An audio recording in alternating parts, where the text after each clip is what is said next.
अगर हम यूरिया या खादें जो इस्तेमाल कर रहे हैं वो अगर पूरी कैपेसिटी के ऊपर नहीं होती इस्तेमाल, तो फिर ये पैसे का ज़िया है। इस सिलसिले में दो यूरिया जो इस टाइम मार्केट में अवेलेबल हैं, एक को हम कहते हैं नीम कोटेड यूरिया जो कि मशहूर फर्टिलाइज़र कंपनी उसके यहाँ अवेलेबल है।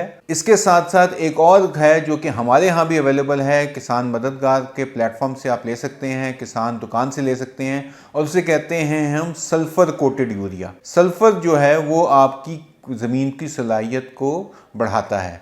इसके साथ साथ सल्फ़र कोटेड यूरिया या नीम कोटेड यूरिया की खूबी ये है कि ये जो 50 किलो का जो बैग है जिसमें से 70% यूरिया ज़ाया हो जाता है, उसमें जो नाइट्रोजन की जो सलाहियत है जो हवा में निकलने की वो ज़्यादा है।